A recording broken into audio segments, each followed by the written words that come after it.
As President Trump prepares to meet President Xi Jinping in Busan, South Korea, a new framework for a substantial trade deal has emerged, aiming to avoid 100% tariffs.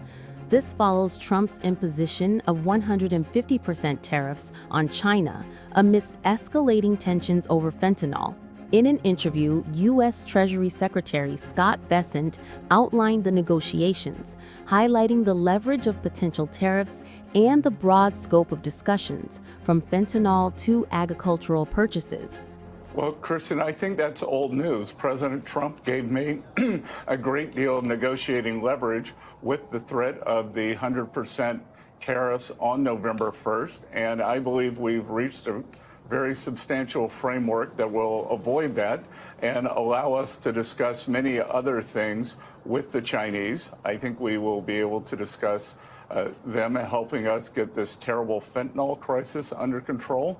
I think we are going to be able to discuss substantial soybean and ag purchases for our American farmers. I think we are going to be able to discuss more balanced trade. And I'm not going to get ahead of the two leaders, but I think that they will also be discussing President Trump's global peace plan that he's been so successful at, both here in Asia, the Middle East, and now he's looking to Ukraine, Russia. On the other side, China's Vice Minister of Commerce Li Qiangong has detailed the intense consultations where both sides navigated tough positions to reach a preliminary consensus on export controls. 昨天以及今天，中美双方经贸团队在吉隆坡就双方关注的经贸议题进行了深入、坦诚的讨论和交流，双方的讨论包括众多的议题，比如双方各有关注的出口管制议题、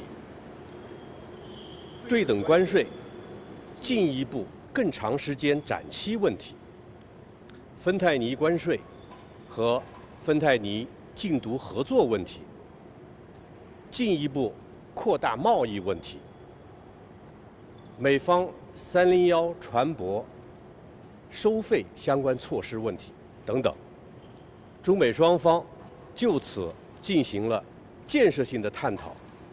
美方表达立场是强硬的，中方维护利益是坚定的。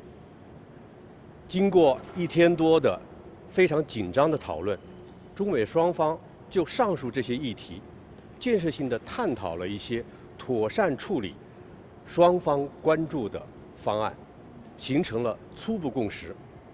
下一步，各自将会履行内部报批程序。The framework includes significant agricultural purchases, efforts to combat the fentanyl crisis, and discussions on rare earth export controls, all of which could reshape U.S.-China relations. This marks a stark shift from Trump's previous tariff clashes with India and China, as he now seeks to mend ties with China through diplomatic engagement. Well, I'd love China to help us out with Russia. We put very big sanctions on Russia. I think those sanctions are going to be, they're very biting, they're very strong. But I'd like to see China help us out. I have a good relationship with, as you know, President Xi. Very good. We're going to be meeting. We'll have a good meeting. I'm pretty sure we're going to have a great meeting, maybe a great meeting. But I think we're going to do some good business. One of the things we'll talk about is the